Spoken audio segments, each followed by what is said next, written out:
Hi everyone, welcome to another conversation of Axel and Max. And today we're going to be discussing the book Slow Productivity by Cal Newport. So Axel, you were the one who recommended the book. So Yeah. what we're going to do is start by having a bit of a talk about productivity and some of the challenges we faced as a knowledge worker and sort of share our experiences and how that relates back to what we've learned from the book. Yeah, exactly. Yeah, what I personally really had the main challenge for me was always that there's like an expectation that everyone has to work 8 hours as a knowledge worker, but that's just not realistic in my opinion, or at least that's how it felt for me. In the industrial age, this was a far more easy way to go around it, and a far more effective way of structuring your workday. Just work 8 hours straight. But as a knowledge worker, I feel like I need a lot more time after, let's say, I've worked for 2 hours or 1.5 hours to just take a break. So usually what I do now is take a half-hour break after working for 2 hours or something. Mm. Yeah, and in the work environment, that doesn't really seem to be accepted. Um, and also just all the emailing going around, and each extra project that you start creates extra overhead of emailing and arranging stuff like small tasks, Mm. by which in the end it kind of feels like you're just doing small things all the time, and you can't really focus on the on the deeper work, let's say. So that's how it kind of felt for me. Yeah, I was speaking to a guy earlier, and because I guess in most cases you're going to be paid by the hour if you're working in a company, and it was he was doing cold calling, which is obviously a difficult task, difficult thing to do. We've talked about that, and Hmm. he'd do like 200 cold calls or whatever, and then Mm, he'd have a profit target for that he's meant to go for, and then it would just refresh every time he hit it. So it's like mm, it feels a bit like that where it's you're going there to fill the time, but there's mm, not necessarily an end goal. It's just doing as much as you can. And then mm, also a problem with it is if you are that person who is really productive. I, for example, like I used to work in a marketing agency, and if you're productive, there are always more tasks to do. You'll just get time yeah, will come to you. So it's it's like a lose. You're either that person who gets everything done, but you just get more work, or you don't get stuff done, but then that obviously has a detrimental impact on the company, and you're probably not going to feel great about yourself either. So there's really it's difficult to win, I think, in that situation, at least for me. mm. Yeah. There's like when you've had a really productive hour, there should be kind of a reward, right? That you Mm. after that can take a little break. But in the current way the system is set up, there's not really an incentive to really work extra productively, I would say. So that's why I think it's good to probably maybe work from home, for example, a few days where you can have a lot more freedom. And I guess that also relates to our discussion from last month about setting up an effective lifestyle. So you have kind of the freedom to work in the way you want instead of having to be at an office.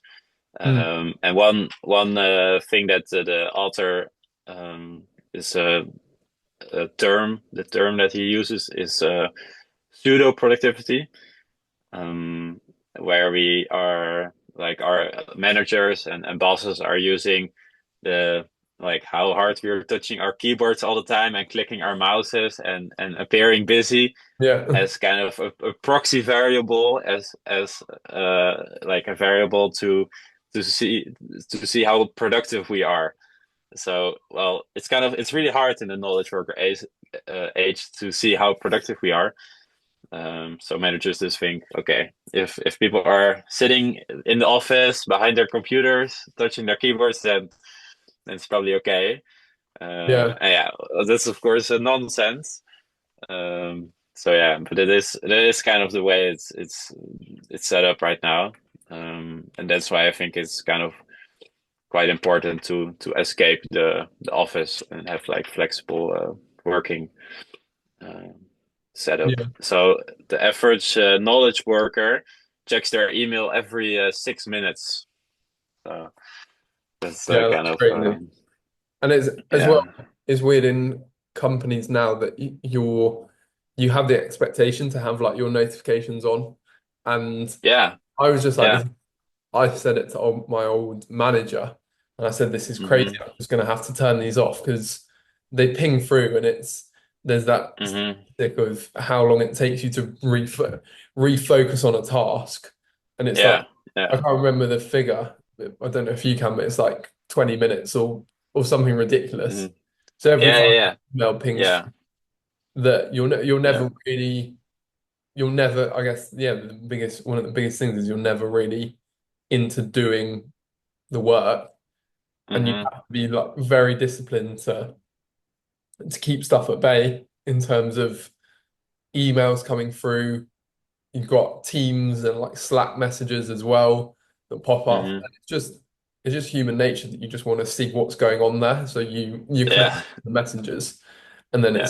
it's like as well, not only are you then taken off in another direction where you're thinking about another task that you're maybe trying to do quickly in that moment and taken away from what you needed to do that day, you'll also have the stress of thinking about that. And I would always get that where I'm doing something that is important, but then there's something Mm-hmm. equally important from another team member, and I'm like, oh, I'll try and do that quickly, and then Mm-hmm. it doesn't get done that effectively.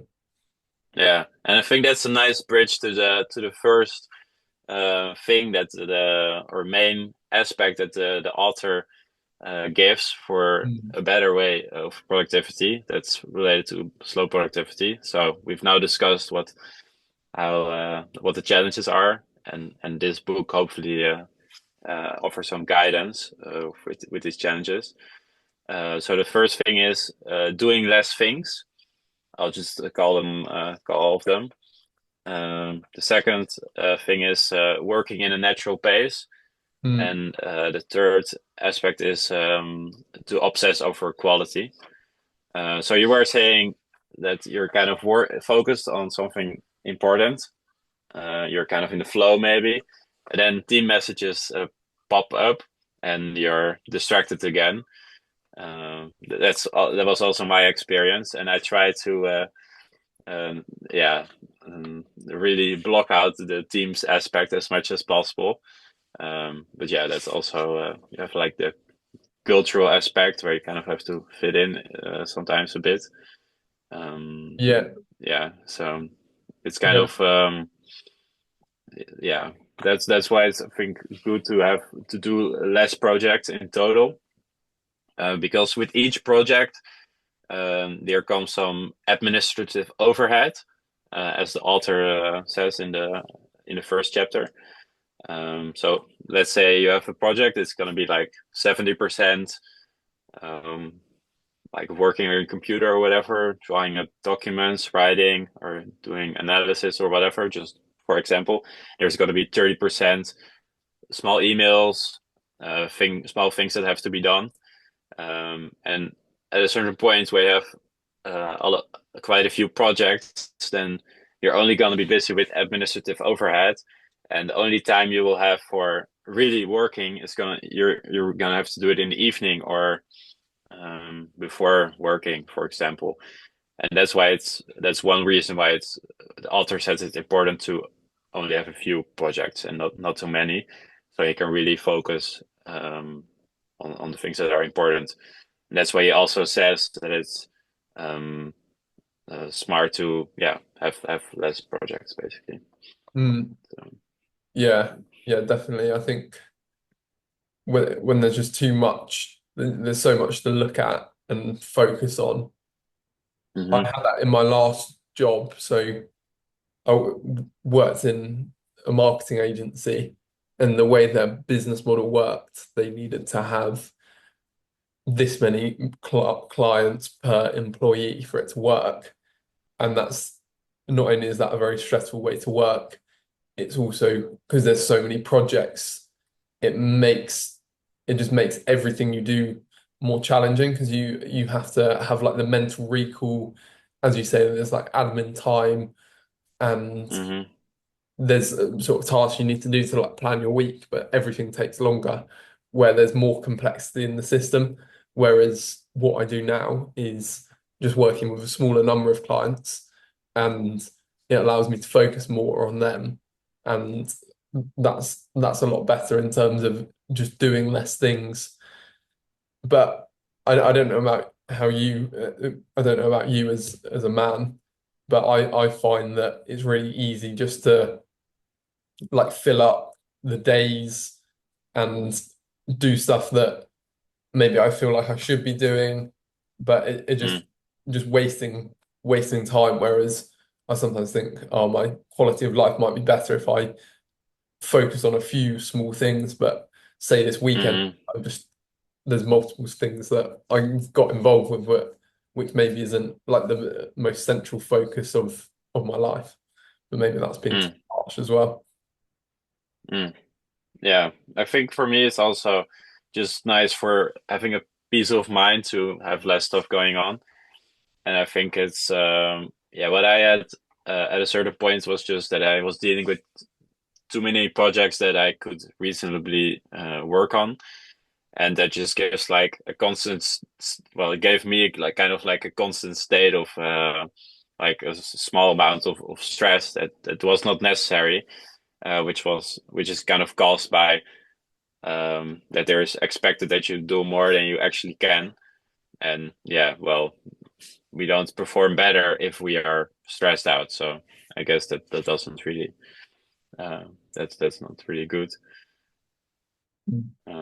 Yeah, and I think also there's like the thing with the team messages all the time or Slack, and I think it's kind of maybe good to communicate with your coworkers that yeah, you have this view that is distracting everyone, and maybe we can schedule like a time in our agendas for these smaller interactions so that we still have like the opportunity to, because you always need to communicate some small things, right?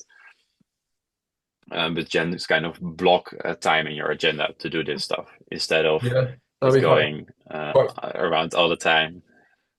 yeah, it'd be quite funny to have that where you have like a half hour where everyone's like Teams messages and like an email Yeah, like pinging. yeah, Yeah, yeah, yeah, yeah, yeah.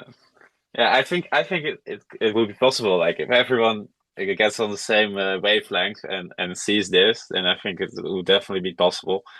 And another way the author mentions of being more focused and doing less things is only to focus on one project per day. So mm. that's that's another way. Is that, Yeah, I and guess, then do you think that's feasible in certain jobs? mm, yeah, probably. Well, obviously not in every job. If you're a manager, then you're gonna be busy with more projects, but I think it's I mean, well, if you have 10 projects, then maybe work on two, and if you have 20 projects, work on four, so at least reduce them maybe. That would be a good. But I think the cultural component is quite important as well, because this is not really what people are used to doing, and maybe people get a bit yeah, mad or something, or they expect you to react right away. That's kind of can kind of be hard to deal with as well. But I think I don't know. I feel like people will be open to this kind of stuff. And again, having a working from home arrangement definitely helps with this as well. Yeah. I think. More and more companies, Yeah. interestingly, are getting teams back into the office. So there's still even Mm-hmm. despite this research and backing from books like this, there's still Mm-hmm. this consensus at a high level that if people are at home, they're not going to do the work. But one thing it kind of mentioned in this book is the idea that those people who will maybe not do the work at home probably also aren't going to do the work at home. They're not going to, if they're taking time off or Yeah. not working at home, Mm-hmm. probably them coming into the office isn't, it's not the environment that's the cause, it's the how the person works, which makes the difference. Yeah, definitely. Yeah, and I guess it also depends on the person. I also know people that kind of like being around other people when working. Mm. But for me, it's not really the case. I just like being focused alone. If I hear small noises or things going on around me, then I'm kind of not too happy about it. Um, yeah. So and also I think with for example, I have autism. So for me personally, it also really helps to have this situation of working extra focused. I feel like I have like a higher output per hour when I'm really focused, and then I need more time to relax also. So Mm. that's why I kind of working from home for me personally is nice, where I can just really focus on one thing as well. Um, Yeah. and so yeah, and so the second general theme that the author gives is to work in a natural pace. Um, so you should well, one of the things he says is that you should schedule more time than you expect to need because, well, humans tend to be really bad at estimating how much time like an abstract project actually takes. Like we can kind of estimate how much making an axe takes or how much cutting a tree, how much time that takes. But yeah, we just don't really, we tend to be very optimistic because at the moment of creating a like an expectation or a time plan, it's just a nice feeling to think, oh yeah, it's gonna be fast, you know. Yeah. But then we kind of get attached to this idea, and then it's well, 9 out of 10 times it takes longer. So it's probably smart to be aware of this. Um, Yeah, I have and that a lot. Definitely, mm, yeah, more in the past where deadlines mattered a bit more because there were so many different projects that it mattered a lot. But mm, yeah, it's very hard to predict stuff and going for going for more, I don't know, generous estimation mm, tends to work well. yeah. And it's also interesting on this, the kind of the pressure that we put on ourselves, because I guess this system has evolved out of when we had farm workers that yes, or people working in factories, it kind of makes sense for them to work this time. They have a couple of days off. That that helps the economy because people have time to spend their Mm, money, which is probably still true, but just that we're almost as if you're the worker in a business, our expectation is that we go into that and think we should be working all day. And mm, as you kind of say, that's not probably the most natural way to operate. So it I guess it's striking the balance of going to work and feeling like you're being productive, but not mm, having that expectation that you need to, I don't know, need to have all your projects under control at the same time. But mm, I think for me it goes back to kind of boundaries because when I first started that last well, when I was working in that situation, I had to basically just say to my manager, I can do this, I can't do that. You need mm, like you almost need to deal with that because mm, I guess it can't be expected for you as the worker to handle everything. So it's going to be, I guess, implementing this is comes back to effective communication and boundary yeah. setting because yeah, it's not. is not what the majority of people do. And he kind of talked, didn't he, that most people just take on as much work as they can, Yeah. and until they're at burnout, and then Hmm. or it's where they've got too much on and they can't fit it all in. That's where they maybe Hmm. go to their boss or say we need to push back this deadline, for example. But I guess it's being more proactive that's going to have a big impact on being able to implement this system, which probably leads to deeper and more focused work, whilst also keeping your job and keeping your employers happy. Hmm. Yeah, that's true. You kind of have to strike a balance, and sometimes maybe you can't really negotiate with your manager, and maybe uh, then maybe you might be right from the standpoint of productivity by doing things differently, but by the standpoint of keeping your job, you may not make the optimal decision.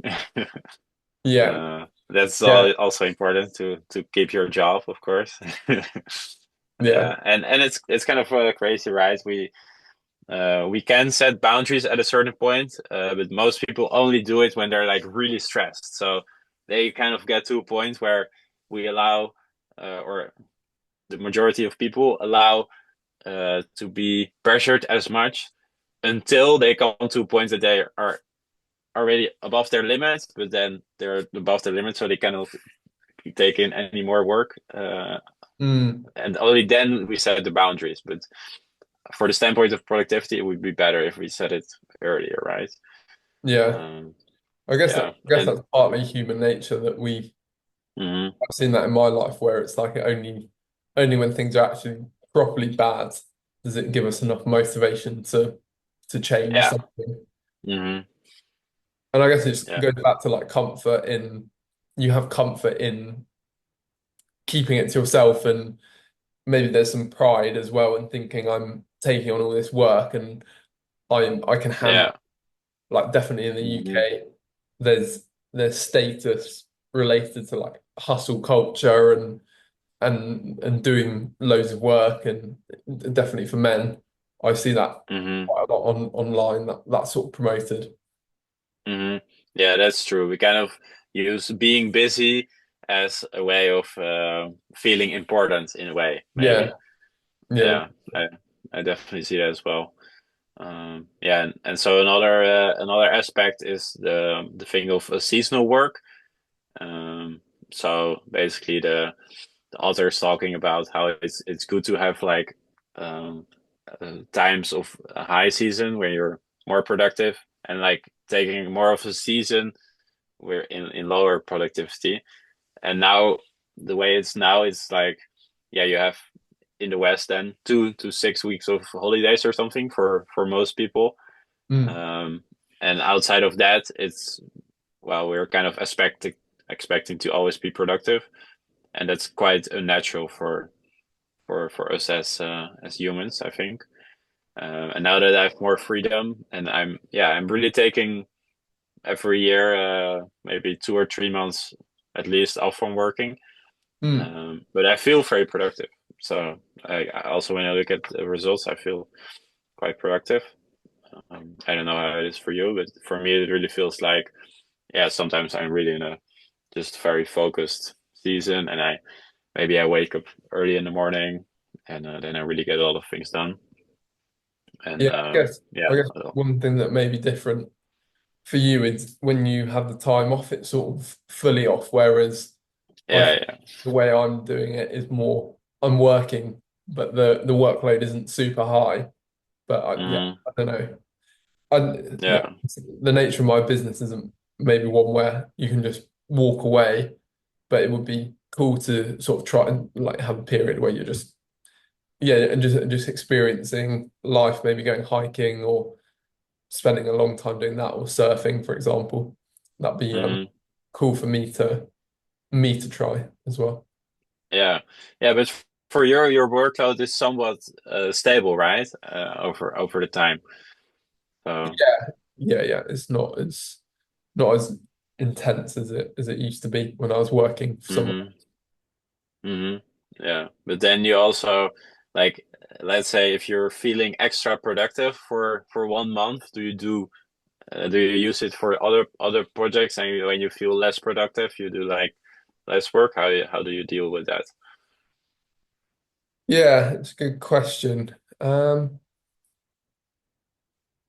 Yeah, yeah, it's difficult to answer that one, to be honest. I think, Mm, yeah, I take on other projects as well, but it's not like there's in say like a given month, I feel like, oh, this is the time. It's more if things make me curious, I might take that on. But then, yeah, mm, it's always the challenge of whether you can continue it when when I've got commitments already. So yeah, I guess that's where mm, you need to be more selective, particularly as you mm, get more opportunities. mm. Yeah, yeah. What I really like now is that I plan this time, the coming months to travel, but I'm starting to come to the conclusion that just traveling is not really I don't know, challenging enough for me or something. I guess I need like something to keep me busy. Mm. Which means I got quite a period without work where I can do whatever I want basically. And I think so I can totally go with my own rhythm and my own flow of how productive I want to be, how much intellectual work I want to do. So I think that will be a nice experiment. Mm. And yeah, I definitely feel like that's a better way than always expecting of myself that I will be working 8 hours per day, 5 days a week or something.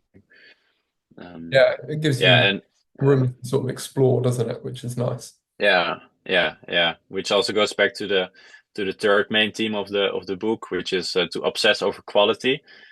But you Mm. kind of need also the space for yourself to be able to do that.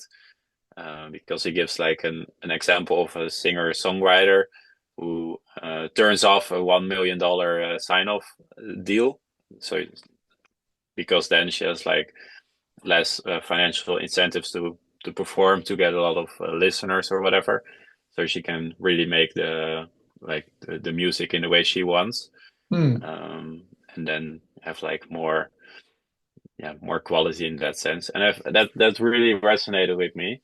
That I think it's worth a lot to keep a lot of like to keep some financial independence and to be able to do the work you want to do, and not the work that's like expected or that you have these financial incentives going on where you have to, yeah, kind of do the work you don't really optimally would want to do. Mm. Uh, so yeah, that definitely made me think about that aspect. Yeah. Yeah, Um, yeah, that's interesting. Is it? Yeah, it's mm, definitely. I'd say from my experience, it feels a lot more rewarding when you do that work that is more in depth. Um, I guess it's also thinking about where you want to apply the quality. Because say, for example, you have maybe a job that is fine, like you quite like it. Maybe you're actually quite happy rushing through a few tasks to get them done, and then maybe your quality time is outside of work, you play in a band or mm, something like that. yeah. Mm. Yeah, that's also true. You can also put it in that way, especially when you're, yeah, especially at the beginning of your career. In some cases, you kind of have to, yeah, you cannot have the ideal working situation yet, I guess.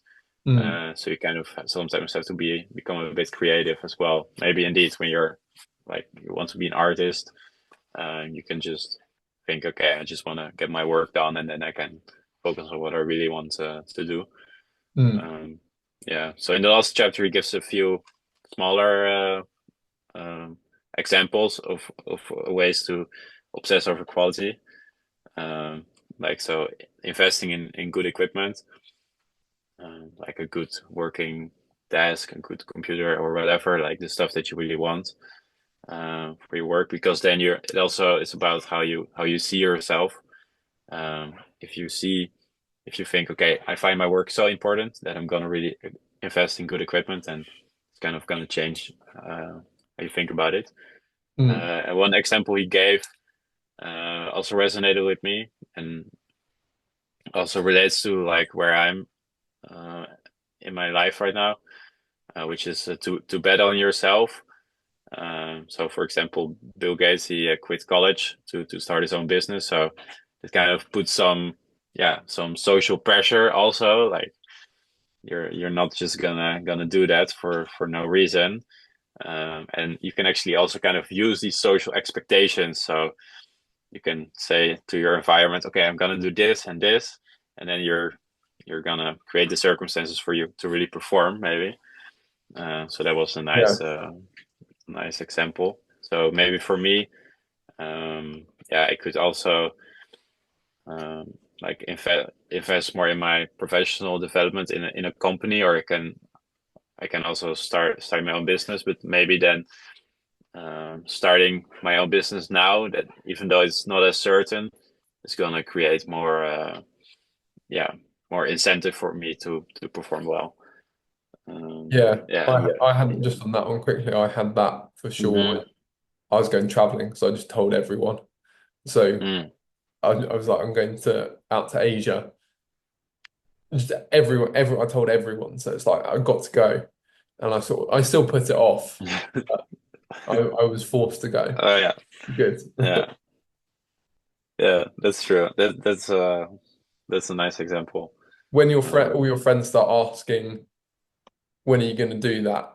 It then hmm it comes back to your integrity. So if it's something you really want to do, then it's good to say it because people don't Yeah, trust you don't then follow through.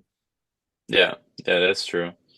Um, yeah, and he also recommended making a 5-year plan, uh, so Yeah, that you can also, yeah. So I think that's important also because then you identify what's really important for me, for you, and because otherwise, like you can be very efficient, but if it's not related to your purpose, then it doesn't really matter as much.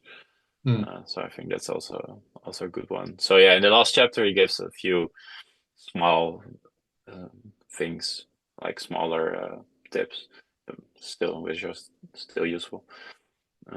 So yeah, I think that about wraps it up for my part at least. Yeah, hopefully we can use these tools and guidelines to deal with the current working environment and the pressure that's put on knowledge workers.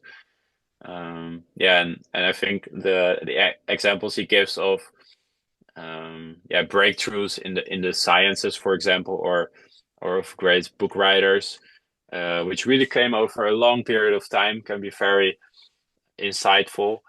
And we can use these examples for ourselves and kind of take some distance from the busyness of everyday life. So yeah, yeah, 100%. Yeah, I think for me, probably take away just focusing on fewer areas because if you're trying to grow a business, it's very easy to try everything at once and then you're managing client work and trying to do mm, outreach. So yeah, I think just slowing down in terms of I will do these few things each day and just sort of repeat that rather than thinking I'll try and do everything every day. mm, And yeah, yeah, that'd be very helpful. Um, but yeah, I think let's wrap up there. And thank you yeah, everyone for listening. Hope you found that useful and take a look at the book. See, let us know your thoughts on it. yeah. For slow productivity, everyone. Probably. Have a good month, and see you at the next discussion. Yeah, see you guys. Thank you. Bye.